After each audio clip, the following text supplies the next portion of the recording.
और क्वेश्चन लगाएं तो ये देखो, ये अलग देखिए, ये मतलब ये प्रतिभा है, ये प्रतिभा है आई। ये देखो हमारे बैच में एक से एक बच्चे आज अपना पूर्ण गुणों का प्रदर्शन करते हुए।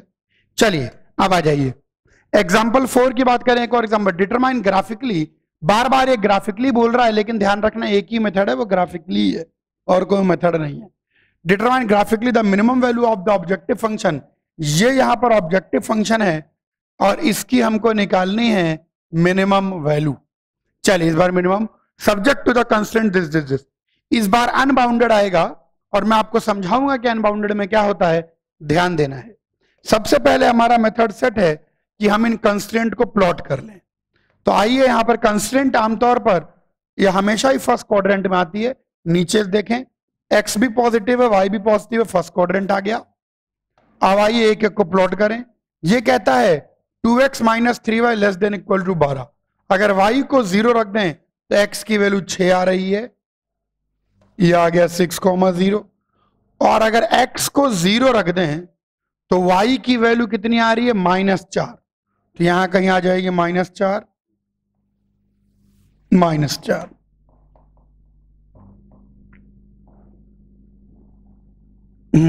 ये आ गया निकल के।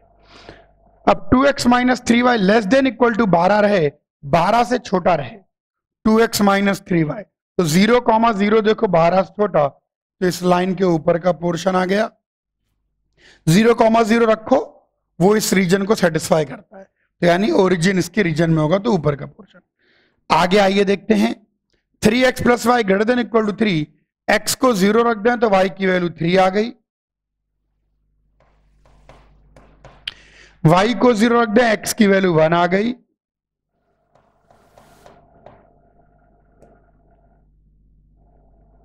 इस लाइन के ऊपर का portion 2x minus y greater than equal to -5, y को 0 रख दें तो x की वैल्यू -5/2 आ गई।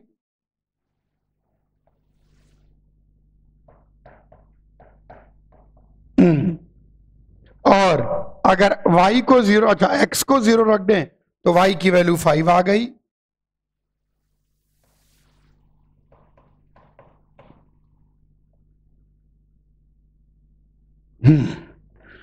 तो ग्रेटर देन इक्वल टू -5, 0,0 लाई करता है ये वाला पोर्शन। सारी बातों को मद्देनजर रखते हुए अगर हम फिजिबल रीजन को प्लॉट करें कि इसके इधर, इसके नीचे, इसके ऊपर, तो ये रहा फिजिबल रीजन। तो ध्यान देंगे, इस बार फिजिबल रीजन एक अनबाउंडेड पॉलीगन आया है, एक ओपन पॉलीगन आया है। ये देखिए,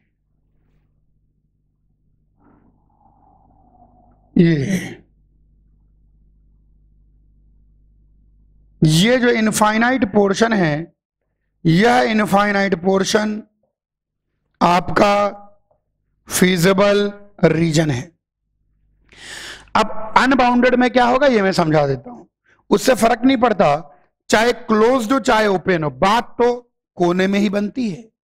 तो कॉर्नर पॉइंट जितने दिख रहे हैं उनको लिख लें, 0,5, 0,3, 1,0, 6,0, ये लीजिए, ये आ गए सारे के सारे कॉर्नर पॉइंट। और यहां पर अपने फंक्शन की वैल्यू निकालें। मैं कुछ समझाऊंगा, उसको ध्यान से समझना है। तो 0,5 पर x0 y5 100 आ गया, 0,3 पर x0 y3 60 आ गया, 1,0 पर x1 y0 -50 आ गया, 6,0 पर y0 6 -300 आ गया। हमको निकालनी है मिनिमम वैल्यू, तो इन चारों में ये मिनिमम है। रुके रहें, अब सुने मेरी बात को ध्यान से, सुनो ध्यान से। कॉर्नर पॉइंट यहां पर जो है कोई टिर्रा रहा है, एक्चुअली किसी का हो सकता है माइक खराब हो, नहीं कोई दिक्कत नहीं, अभी 1 सेकंड रुक जाएं, बस देखिए शांति हो गई। कुछ बच्चे ऐसे ही होते हैं जिनको कितना भी समझा लो वो समझते ही नहीं। ये लीजिए, अब जिसको जितना शोर मचाना है मचाइए आराम से। हाँ, अब काम की बात मैं बोलूंगा इसलिए मैंने शांत कर दिया। अब सुनो ध्यान से, ये अनबाउंडेड रीजन आ गया है हमारे पास। Now this is an unbounded region. अब सुनेंगे जो मैं कहने जा रहा हूं उसको बहुत ज्यादा ध्यान से सुनो। कॉर्नर पॉइंट पे वैल्यू निकालने के बाद आपको मिनिमम या मैक्सिमम मिल जाएगा। जैसे इस केस में ये मैक्सिमम है और ये मिनिमम आ रही है। फिलहाल तो हमको मिनिमम देखना है। अब जो मैं कहने जा रहा हूं उसको सुनना।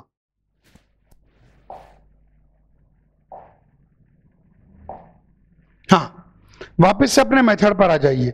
जब अनबाउंडेड रीजन आता है तो अनबाउंडेड रीजन आने पर हम पॉइंट नंबर 4 को रिफर करते हैं। ध्यान से सुनिए और समझ लीजिए। बाउंडेड के अंदर तो कुछ नहीं चेक करना, एम उसकी मैक्सिमम है, एन मिनिमम है। लेकिन ध्यान सुने, अनबाउंडेड में क्या होता है, कैपिटल एम उसकी मैक्सिमम वैल्यू होगी अगर जिस ऑब्जेक्टिव फंक्शन को मैक्सिमाइज मिनिमाइज करना है, इसी को मैक्सिमाइज मिनिमाइज करना था, अगर z ग्रेटर देन m, इसी को मैक्सिमाइज करना था, has no point in common with the feasible region. बस ये समझ लें, अगर इसके अंदर कोई पॉइंट कॉमन नहीं हो फिजिबल रीजन के साथ, ये बात ध्यान रखें। अगर एक भी पॉइंट कॉमन आ गया तो नो मैक्सिमम वैल्यू। और मिनिमम में भी वैसे ही है। मिनिमम के केस में z लेस देन m का कोई पॉइंट कॉमन नहीं होना चाहिए। जब मैक्सिमम देख रहे हैं तो z ग्रेटर देन m का कोई पॉइंट कॉमन नहीं होना चाहिए विद फीजिबल रीजन। और जब मिनिमम देख रहे हैं तो z लेस देन m का कोई पॉइंट कॉमन नहीं होना चाहिए विद द फीजिबल रीजन। अगर कोई भी पॉइंट कॉमन आ गया तो नो मैक्सिमम मिनिमम वैल्यू, और कोई पॉइंट कॉमन नहीं आया यस है मैक्सिमम मिनिमम वैल्यू। यहां पर ध्यान देना, इक्वल टू का साइन नहीं लगा हुआ है, ये इंपॉर्टेंट बात है। यहां इक्वल टू का साइन नहीं लगा हुआ है, ये ध्यान देना। अब फिर से सुन लीजिए, m उसकी मैक्सिमम वैल्यू होगी अगर z ग्रेटर देन m का कोई भी फिजिबल रीजन के साथ कॉमन पॉइंट ना आए। अगर आ गया तो नो मैक्सिमम वैल्यू। और स्मॉल m मिनिमम वैल्यू होगी अगर z लेस देन m का कोई पॉइंट कॉमन नहीं आए विद द फिजिबल रीजन। आ गया तो नो मिनिमम वैल्यू। यही कंसेप्ट है। ये हो गया कॉर्नर पॉइंट मेथड पूरा समाप्त। अब यहां पर जो आपका z है और उसकी आप मिनिमम ढूंढना चाहते हैं तो आपको उसकी मिनिमम ढूंढना चाहते हैं तो अब आपको z लेस देन m को प्लॉट करना पड़ेगा और इसका कोई भी पॉइंट इसके साथ कॉमन नहीं आना चाहिए। कॉमन आते ही नॉनसेंस, कॉमन नहीं आएगा तब वो मिनिमम वैल्यू होगी। चाहे मैक्सिमम हो चाहे मिनिमम हो, कॉमन नहीं आना चाहिए। कॉमन आया तो कुछ भी नहीं है। तो z लेस देन m का मतलब है -50x plus 20y less than -300। तो इसमें तो काट सकते हैं मेरे ख्याल से 0 0 0, तो -5x plus 2y less than -30। आइए इसको प्लॉट करते हैं, ठीक है। आइए इसको अलग ही रंग इससे प्लॉट करते हैं। तो इसको प्लॉट करो। अगर कॉमन आ गया तो minimum value does not exist, common नहीं आया तो यही है मिनिमम वैल्यू, ये ध्यान रखें। मैक्सिमम में भी अपन ग्रेटर देन m प्लॉट करते हैं उसमें, ठीक है। चलिए अब बात करते हैं। तो अगर x को 0 कर दें तो y की वैल्यू -15 आ रही है।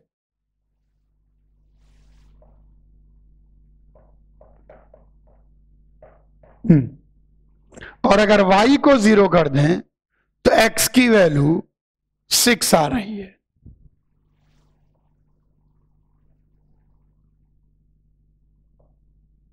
y को 0 कर नहीं, y को 0 कर दें तो x की वैल्यू, मैंने गलत लगता है प्लॉट कर दिया, दोबारा इसको ठीक कर लेते हैं। अगर x को 0 कर दें तो y की वैल्यू कितनी आ रही है? y की वैल्यू आ रही है -15। गड़बड़ गड़बड़ गड़बड़। हाँ,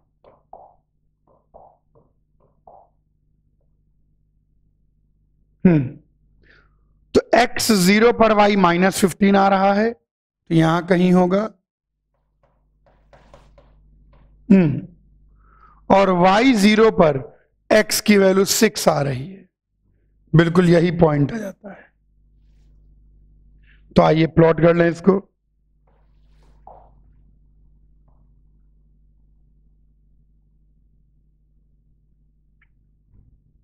और लेस देन, तो क्या 0,0 इससे छोटा है? नहीं। तो 0,0 अगर इसमें रखते हैं तो उसको सेटिस्फाई नहीं करता, यानी इसके इधर का पोर्शन। तो क्या इसमें और इसमें फीजिबल रीजन में कुछ कॉमन पोर्शन आ रहा है? बिल्कुल, इतना सारा कॉमन पोर्शन आ रहा है, ये कॉमन पोर्शन आ रहा है। क्योंकि कॉमन पोर्शन आ रहा है तो नो मिनिमम वैल्यू एग्जिस्ट। अगर कॉमन पोर्शन नहीं आता तो हम बोलते हैं हां मिनिमम वैल्यू एग्जिस्ट करती है। यहां पर मैं आपका ध्यान एक बार फिर से दिलाना चाहूंगा कि यहां इक्वल टू नहीं होता है। हाँ, गड़बड़ मत कर दीजिएगा। जब आप प्लॉट करते हैं तो बहुत अच्छे समझाया है, z ग्रेटर देन m को प्लॉट करेंगे और z लेस देन m को प्लॉट करेंगे। इक्वल टू नहीं लगाते हैं, यहां इक्वल टू नहीं लगाते हैं। तो ये क्वेश्चन हमको अच्छे समझ में आ गया, बिल्कुल बढ़िया। आइए एक और क्वेश्चन करते हैं, आइए एक और क्वेश्चन करें। ध्यान देखिए, छोटा सा क्वेश्चन, एग्जाम्पल 4 हो गया, 5। आइए प्लॉट करें। यस, अब चूंकि एनसीईआरटी वाले समझ गए कि बच्चे समझ चुके हैं कि केवल ग्राफिकल मेथड ही है, तो उन्होंने अब लिखना बंद कर दिया, क्योंकि वो समझ चुके थे कि अब बच्चे जानते हैं कि ओनली ग्राफिकल मेथड ही है। तो minimise this subject to constraint this. चलिए कोशिश करते हैं। x greater than equal to 0, y greater than equal to 0, first quadrant. 3x plus 5y less than equal to 15। चलिए x को 0 रख दें तो y की वैल्यू 3 आ गई, x को 0 रख दें तो y की वैल्यू 3 आ गई, y को 0 रख दें तो x की वैल्यू 5 आ गई। ये लीजिए,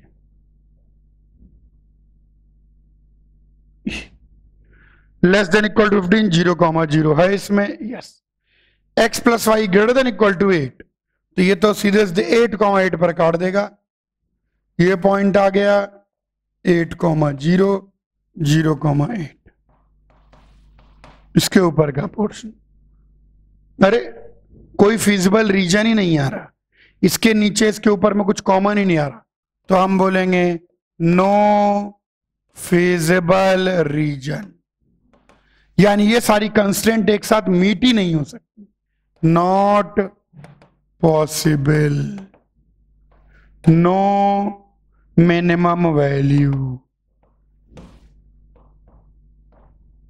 बस फीजिबल रीजन तो आना चाहिए। अरे ऐसे एक्स और वाई तो पहले आए जो इन सारी कंडीशन को सेटिस्फाई करें, ऐसे एक्स और वाई ही नहीं है जो इन सारी कंडीशन को सेटिस्फाई करें, कोई कॉमन पोर्शन ही नहीं है, तो मिनिमाइज मैक्सिमाइज करने का तो प्रश्न ही पैदा नहीं होता।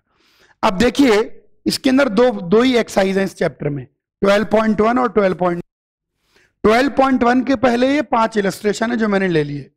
12.1 के अंदर इसी प्रकार के सवाल हैं, इक्वेशन बना के दी गई है, ऑब्जेक्टिव फंक्शन को मिनिमाइज करना है। 12.2 के अंदर वर्ड प्रॉब्लम है, तो 12.2 के अंदर क्या होगा, दो ही एक्सरसाइज है, 12.1 और 12.2। 12.1 के अंदर डायरेक्ट क्वेश्चंस गिवन है, जिनके अंदर कंडीशन भी आपको गिवन है, फंक्शन भी गिवन है, कंडीशन लगाइए, ऑब्जेक्टिव फंक्शन सॉल्व कर लीजिए, मेथड पता है। अब इसमें आगे जाके क्या आती है, इसमें आगे वर्ड प्रॉब्लम्स आती है। वर्ड प्रॉब्लम्स के अंदर क्या होता है, तेरी इन्होंने अलग अलग प्रकार की कैटेगरी बनाई हुई है, diet problem, manufacturing problem, transport problem, वो सब कुछ पढ़ने की जरूरत नहीं है, आप आराम से करिए। अब ये वर्ड प्रॉब्लम में क्या है कि आपको खुद ही पढ़ के कंडीशन की इक्वेशन भी बनानी है और उसको पढ़ के ऑब्जेक्टिव फंक्शन को भी बनाना है। बस चैप्टर में इतना ही है। सॉल्व करने का मेथड समझ गए, कॉर्नर पॉइंट मेथड तो समझ गए, कॉर्नर पॉइंट मेथड समझ में आ गया। अब 12.1 में सीधे इक्वेशन दे दी गई है, आप इक्वेशन सॉल्व कर लीजिए। 12.2 में वर्ड प्रॉब्लम गिवन है, उनसे पढ़ के पहले इक्वेशन बनाएंगे, फिर इक्वेशन को सॉल्व करेंगे। सॉल्व करने का तरीका तो वही है, कॉर्नर पॉइंट मेथड, या तो अनबाउंडेड रीजन आएगा या बाउंडेड आएगा, सब हम पढ़ चुके हैं। आइए क्वेश्चन को सॉल्व करें, एक वर्ड प्रॉब्लम को सॉल्व करें। इसका नाम इन्होंने डाइट प्रॉब्लम दिया है। ऐसे बहुत सारी करोड़ों प्रॉब्लम बना सकते हो आप। डाइट प्रॉब्लम, मैन्युफैक्चरिंग प्रॉब्लम, शादी problem, hospitality problem, hotel problem. उन नामों का बहुत मीनिंग नहीं है, वो सिर्फ आपका मन रखने के लिए है। आप इसको पढ़ें, आगे पढ़ें। A dietitian wishes to mix two types of food in such a way that vitamin contents of the mixture contain at least 8 units of vitamin A. भाई डाइटिशियन है, कम से कम at least 8 units of vitamin A आना चाहिए and 10 units of vitamin C आना चाहिए और 10 यूनिट ऑफ विटामिन सी आना चाहिए। वो मिक्सचर को ऐसे मिक्स करना चाहता है कि कम से कम 8 यूनिट ऑफ विटामिन ए मिल जाए और 10 यूनिट ऑफ विटामिन सी मिल जाए, और 2 टाइप्स ऑफ फूड को मिक्स करना चाहता है। फूड वन की बात करें। अब यहां से हम इक्वेशन बनाना शुरू कर देते हैं। अगर हम फूड 1 की बात करते हैं, अरे टेक्नोलॉजी भी मजे ले लेती है कोई।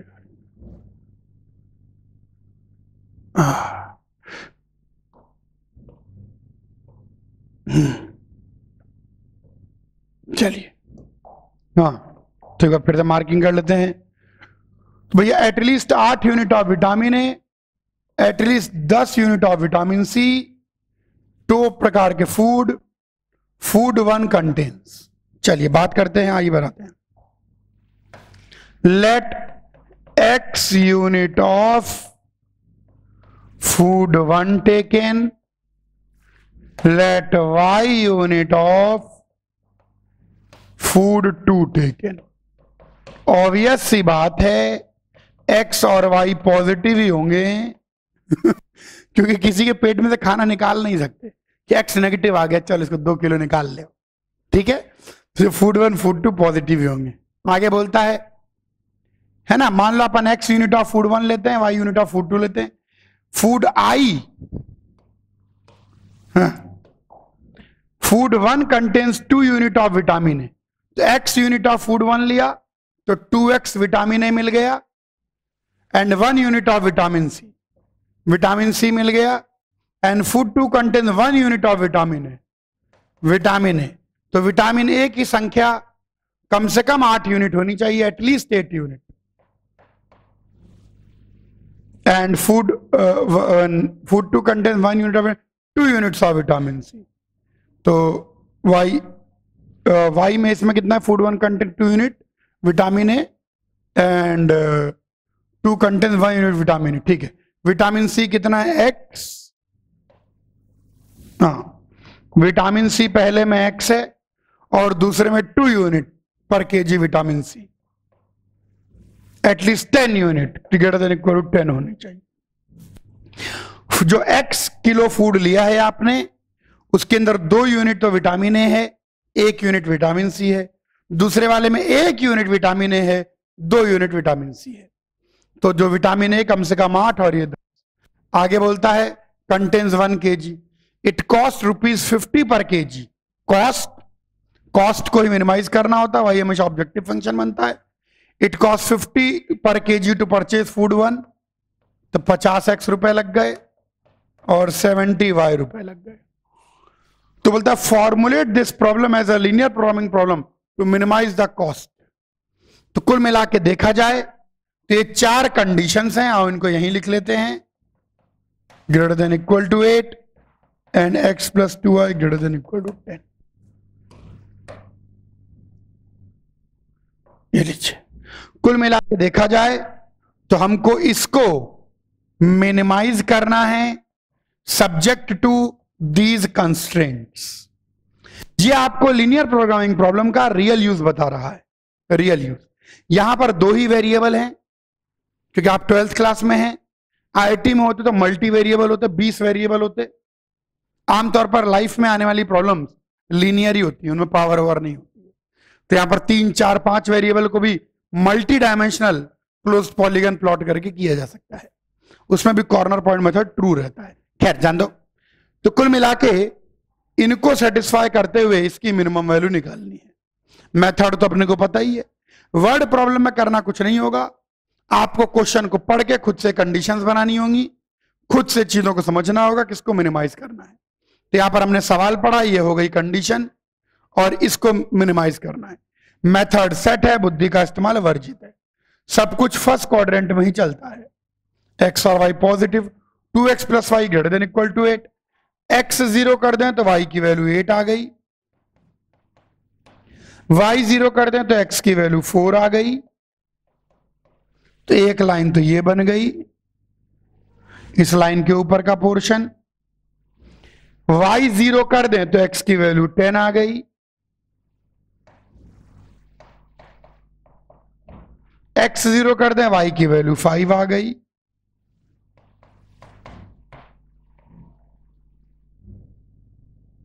इस लाइन के भी ऊपर का पोर्शन, वापस से ये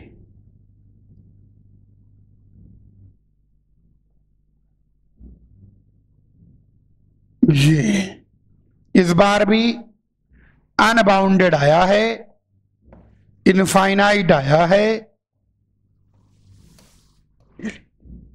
सारे कॉर्नर पॉइंट निकाल लीजिए। एक कॉर्नर पॉइंट आपको सॉल्व करके फाइंड आउट करना पड़ेगा, इस पॉइंट को। दोनों लाइन को सॉल्व करना चाहिए, तो यहां पर आ जाएगा, दोनों को जोड़ दें तो 3 टाइम्स एक्स प्लस वाई 18 हो गया। तो एक्स प्लस वाई की वैल्यू कितनी हो गई? 3x plus Y 6। तो x प्लस वाई 6 हो गया, तो x की वैल्यू 2 आ गई और y की वैल्यू 4 आ गई।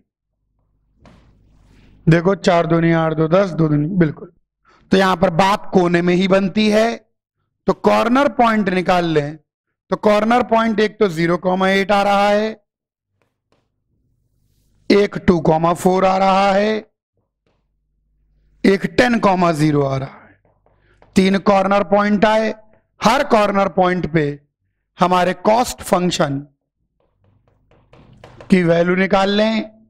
3 ही कॉर्नर पॉइंट है, बाकी तो इनफाइनाइट है।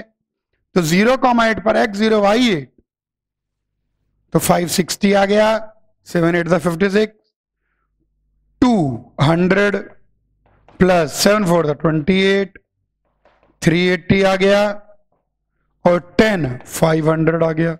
तो ये मिनिमम आ रहा है। अब मिनिमम के लिए हमको क्या प्लॉट करना पड़ेगा? z लेस देन m को प्लॉट करेंगे। ध्यान रखना इक्वल टू साइन नहीं होता। तो 50x plus 70y less than 380, यानी 5x plus 7y less than 38। चलिए इसको प्लॉट करते हैं हम लोग। प्लॉट करने के लिए अलग सा रंग चुन लें। तो y को अगर 0 कर दें, x की वैल्यू 38/5, तो 7 5 से 35, 7 पॉइंट समथिंग, तो यहां कहीं आएगा 38/5। y को 0 करने पर, चलिए अगर x को 0 कर दें तो y की वैल्यू निकल के आ रही है 38/7। तो ये कितना निकल के आएगा? 6 नहीं 5 पॉइंट समथिंग, सही है ना। 7 5 से 35, तो 5 पॉइंट समथिंग यहां कहीं आ जाएगा।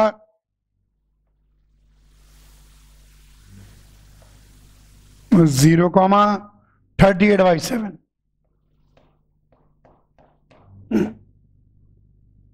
ये ऐसे निकल के आ रहा है।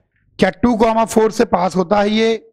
और ये 2,4 में देखें, 2 10, 7 4 से 28, 2,4 से पास होता हो जाता है। तो ये लाइन ऐसी आ जाएगी।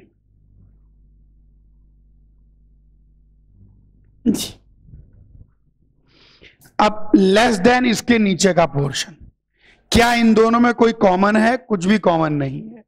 यहां पर ये इनफाइनाइट पोर्शन है,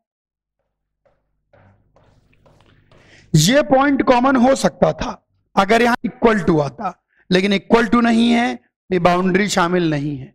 क्योंकि कोई भी पॉइंट कॉमन नहीं है, no point common, so minimum exist.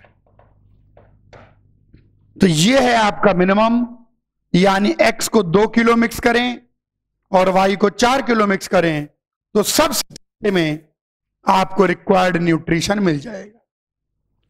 तो ये इसका रियल लाइफ में यूज है। हो सकता है आप रिक्वायर्ड न्यूट्रिशन लेने के लिए ज्यादा पैसे खर्चा करें, लेकिन एक इंटेलिजेंट आदमी, पढ़ा लिखा आदमी लीनियर प्रोग्रामिंग प्रॉब्लम की मदद से एक बार मिनिमाइज कर दे उसको। आइए एक और क्वेश्चन लें, ध्यान देखिए। हाँ आइए एक और क्वेश्चन देखें बढ़िया सा। ये सब एनसीईआरटी में ही है ना। तो 6, 7, 8 ही इलस्ट्रेशन है पूरे एनसीईआरटी में इस चैप्टर में, और 2 एक्सरसाइजें हैं, एक्सरसाइज 1 और एक्सरसाइज 2। एक्सरसाइज 1 के अंदर डायरेक्ट क्वेश्चंस गिवन है, कंडीशन गिवन है, सॉल्व कर लीजिए। एक्सरसाइज 2 के अंदर वर्ड प्रॉब्लम्स गिवन है।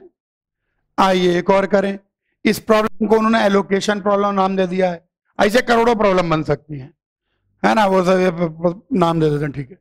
A cooperative society of farmers has 50 hectare of land to grow 2 crops x and y. 50 hectare की जमीन है, बहुत बढ़िया कोऑपरेटिव, रिच है, और 2 क्रॉप उगाने हैं एक्स और Y. The profit from crop x and Y per hectare are estimated this. So what is the profit? अगर एक्स को उगाते हैं तो 10,500 एक्स, अच्छा प्रॉफिट है भैया, ठीक ठाक प्रॉफिट है। 10,500 एक्स प्लस 9,000 वाई, ये तो प्रॉफिट फंक्शन हो गया। To control weeds, the liquid herbicide has to be used for crop x and y at rates 20 litre 10 litre per hectare. X के लिए 20 लीटर लगता है, वाई के लिए 10 लीटर लगता है। Further no more than 800 litres of herbicide should be used in order to protect fish and wildlife. 800 litre से ज्यादा यूज नहीं कर सकते, ठीक है। चलिए, तो एक्स क्रॉप के लिए कितना यूज होगा? 20 लीटर, तो 20 एक्स। वाई क्रॉप के लिए 10 litre 10 y. This should be less than equal to 800, should be used in order to protect fish and wildlife using a pond which is collected drainage on the. How much land should be allocated to each crop so as to maximize the total profit of the society? तो आइए सारे equation देखें। तो 50 hectare है, oh yes, तो मिला के 50 hectare ही है टू ग्रो 2 क्रॉप्स। अब अपन मान लेते हैं, यहां पर मान लेते हैं let x hectare for crop x, है ना, let y hectare for crop y। हम ऐसा एज्यूम कर लेते हैं, हाँ, तो ये आ गया। अब आइए x हेक्टेयर में क्रॉप x बोई गई, y हेक्टेयर में क्रॉप y बोया गया। सारी कंडीशन लिख लेते हैं भैया। x और y पॉजिटिव होगा, जमीन पड़ के जेबवा में नहीं रख लेनी है। x plus y 50 hectare land है, तो 50 या उससे कम होना चाहिए, और ये कंडीशन तो हमने लिख ही ली, और ये प्रॉफिट फंक्शन आ गया। तो ये 4 तो कंस्ट्रेंट हो गई, और ये प्रॉफिट का फंक्शन आ गया। टोटल मैक्सिमाइज, तो इस बार कॉस्ट को मिनिमाइज करते हैं, प्रॉफिट को मैक्सिमाइज करते हैं। यहां पर अगर अपन कुछ फैक्टर वैक्टर काट दें, 10 से डिवाइड कर दें पूरे को, तो 10 से डिवाइड करने पर थोड़ा सुंदरता आ जाएगी। 2x plus y less than equal to 80। चलिए, तो वापस से आइए प्लॉट करें इनको और देखें कि जीवन में क्या चल रहा है। x और y, x plus y less than equal to 50, तो एक लाइन बनेगी, ये आएगा 0,50, ये पॉइंट आएगा 50,0, और इसके नीचे का portion 2x plus y less than equal to 80। x को 0 कर दें तो y 80 आ जाएगा, 0,80, और y को 0 कर दें x 40 आ जाएगा, 40,0। इसके भी नीचे का पोर्शन। तो फीजिबल रीजन बहुत सही निकल के आ रहा है, ये हमारा फीजिबल रीजन है।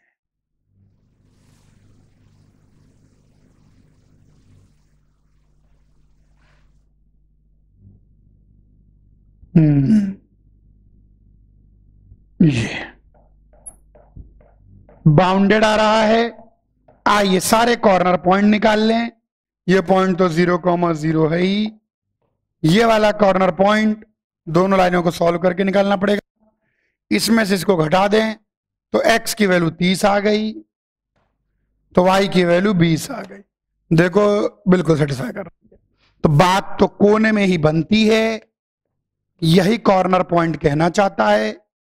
एक 0,0, एक 0,50, एक 40,0 और एक 30,20।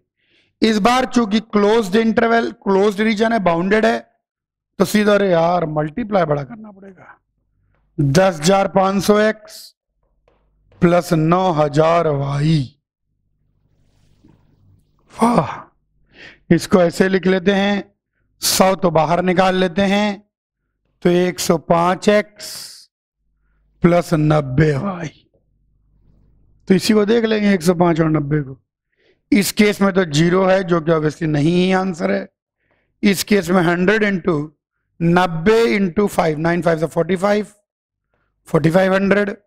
इस केस में 100 इंटू 105 इंटू 40, तो 105 इंटू 4 कितना हो जाएगा? 5 4 20, 420। इस केस में 30 और 20, कैलकुलेशन फालतू की। 30 तो 105 इंटू 3 करना पड़ेगा। 5 तिहाई 15, 3 है करने, 3150 प्लस 20 भी है, और 9 दूनी 18, 1800। दैट इज बराबर 100 इंटू, तो 0 0 50, 8 और 1 9, 495। तो अभी 80 प्रॉफिट मैक्सिमम होगा। ये है मैक्सिमम प्रॉफिट। तो 30 और 20 पूरी लैंड का यूज करेंगे हम। 30 और 20 सभी जगह पूरी लैंड का, यहां पर नहीं आ रहा था। और 100 इंटू 4950, 4950 मैक्सिमम है, मैक्सिमम प्रॉफिट। तो यानी अगर 30 हेक्टेयर में हम लोग क्रॉप एक्स बोते हैं और 20 हेक्टेयर में क्रॉप वाई बोते हैं, तो आपको पेस्टिसाइड जो यूज करना है वह भी कंट्रोल में रहेगा, हर्बिसाइड, और बाकी मैक प्रॉफिट भी मैक्सिमम। देखिए रियल लाइफ एप्लीकेशन, कॉपी कर लीजिए। आइए एक और क्वेश्चन लें। एक आखिरी इलस्ट्रेशन इस चैप्टर का, ये बस चैप्टर खत्म। इसके अंदर 8 इलस्ट्रेशन है। 5 इलस्ट्रेशन एक्सरसाइज 1 के पहले, 3 इलस्ट्रेशन एक्सरसाइज 2 के पहले। 2 ही एक्सरसाइज है, 12.1 12.2। 12.1 में डायरेक्ट इक्वेशन गिवन है, 12.2 में वर्ड प्रॉब्लम्स गिवन है। इक्वेशन सॉल्व करना आ गया तो वर्ड प्रॉब्लम से इक्वेशन बना के सॉल्व भी करना है। चलिए इसको भी करते हैं। मैन्युफैक्चरिंग प्रॉब्लम, इन्होंने अलग अलग नाम दे रखे हैं, ट्रांसपोर्ट प्रॉब्लम, मैन्युफैक्चरिंग प्रॉब्लम, उनमें कुछ है नहीं है, है ना, उसका बहुत, लेकिन फिर भी एक इंटरेस्ट जगता है कि यार कितनी जगह इसका यूज कर सकते हैं रियल लाइफ में। कल को आप इंडस्ट्रीज बन जाएं, बड़ी बड़ी इंडस्ट्री खोल लें, तो उस समय ये सब काम में आएगा। ओके, अब manufacturing company makes 2 models A and B, है ना। 2 model A require 9 labour hours. अपन वापस मान लेते हैं, let's x units of model A, let y units of model B. Model A के x यूनिट और मॉडल बी का y। चलिए, a manufacturing company makes 2 models of A and B. Each piece of model A requires 9 labor hours. तो अगर x unit बनाए तो obvious सी बात है x और y पॉजिटिव ही होंगे, है ना। 9 आवर्स लेबर आवर्स, तो अगर x यूनिट बने तो 9x लेबर आवर लग गए for fabrication, and 1 labour hour for finishing, और फिनिशिंग में 1 लेबर आवर लग गया। ये फैब्रिकेशन और ये फिनिशिंग। फैब्रिकेशन में 9x और x। Each piece of model भी require 12 labour hour of fabrication and 3 labour hour for finishing. Finishing में 3 घंटा लगता है, ठीक है। 9 लेबर और फैब्रिकेशन 1 फिनिशिंग, ठीक है। For fabrication the maximum labour hours available are 180 and 30, this should be less than equal to 180, this should be less than equal to 30। Finishing के लिए आपके पास 30 घंटे हैं और फैब्रिकेशन के लिए 180 घंटे अवेलेबल है। The company makes a profit of 8000 on model A, भयंकर प्रॉफिट बनाते भैया, तो 8000 X and 12000 on B, 12000 Y, ये प्रॉफिट फंक्शन है। तो how many pieces, what is the maximum profit, how many. Profit function को हमेशा मैक्सिमाइज ही किया जाता है, ये आगे पढ़ने की जरूरत नहीं है, मैक्सिमाइज। ये सारे कंस्ट्रेंट्स हैं, आराम से पढ़ें, ये सब इजी क्वेश्चन होते हैं, बस आपकी इंग्लिश की अंडरस्टैंडिंग अच्छी होनी चाहिए। आप लोग तो वैसे सब कॉन्वेंट एजुकेटेड हैं। हाँ चलिए बात करते हैं। तो यहाँ पर कुछ फैक्टर वैक्टर काट लें क्या, इसमें तो कुछ नहीं कट रहा, इसमें मेरे ख्याल से 3 का फैक्टर कट रहा है, तो ये है ना 3 3 दा 9, 3 4 दा 12 और 6। चलिए थोड़ा छोटा कर लिया उसको। आइए पहली लाइन को प्लॉट करें। अगर y को 0 कर दें तो x की वैल्यू 20 आ रही है, और x को 0 कर दें तो y की वैल्यू 15 आ रही।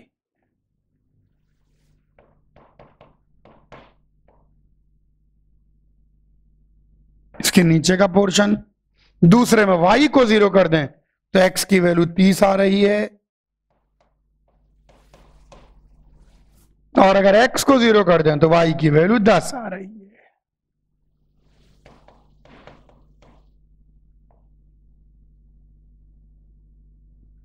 इसके भी नीचे का पोर्शन, तो जो फीजिबल रीजन है वो ये आ गया।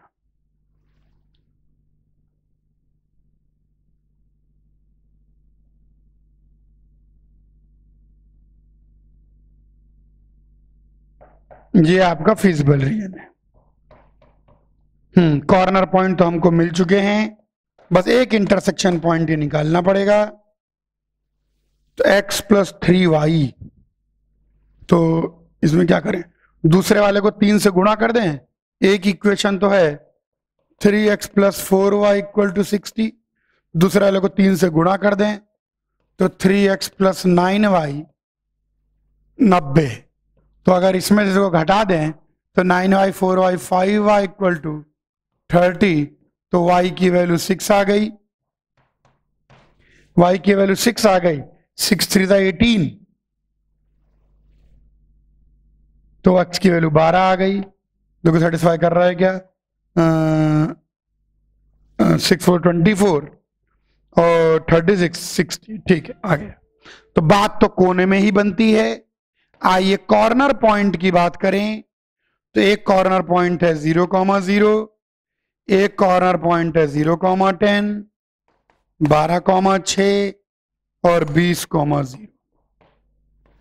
यहां पर z को देखें p, तो 1000 कॉमन ले लें, तो यहां पर 8x + 12y, कैलकुलेशन इजी हो जाएगी। यहां तो खैर 0 आ जाएगा, 0,10, तो 1000 × 120।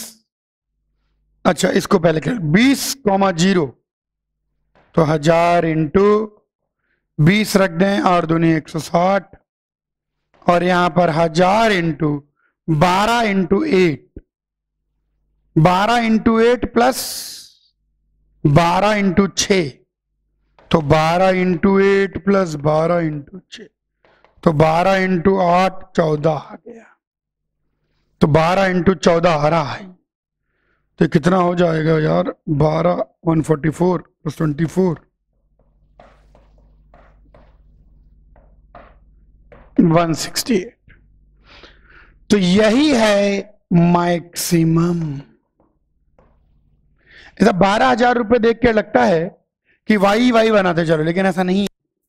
गिवन कंस्ट्रेंट में अगर आप मैक्सिमाइज करना चाहते हैं तो आप 12 यूनिट ए के बनाएं और 6 यूनिट बी के बनाएं।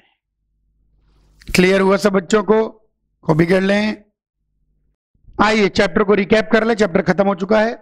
लीनियर प्रोग्रामिंग चैप्टर का नाम है। लीनियर कंडीशंस गिवन होंगी और लीनियर चीज को ही मैक्सिमाइज या मिनिमाइज करना होगा। मेथड यूज करेंगे कॉर्नर पॉइंट मेथड। चैप्टर के अंदर 2 एक्सरसाइज हैं 12.1 जिसमें ऑलरेडी इक्वेशंस और ये गिवन है, और 12.2 में वर्ड प्रॉब्लम्स हैं जिनमें पढ़ के आपको इक्वेशन और ये बनानी है। ठीक है, दोनों को अपन सॉल्व कर लेंगे और कॉर्नर पॉइंट मेथड इस्तेमाल करेंगे। अगर क्लोज्ड रीजन आता है तो बस कॉर्नर पर वैल्यू देख लीजिए, कॉर्नर पर मैक्सिमम मिनिमम मिल जाता है। अगर ओपन इंटरवल आता है तो आपको मैक्सिमम देखने के लिए ग्रेटर देन m को प्लॉट करना पड़ेगा, जैसा कि समझाया है। अगर कोई पॉइंट कॉमन नहीं आया तो मैक्सिमम है, वरना नो मैक्सिमम एग्जिस्ट। और मिनिमम देखने के लिए देन स्मॉल m प्लॉट करेंगे, कोई पॉइंट कॉमन नहीं आया तो मिनिमम है, otherwise no minimum exist. This finishes the chapter of linear programming.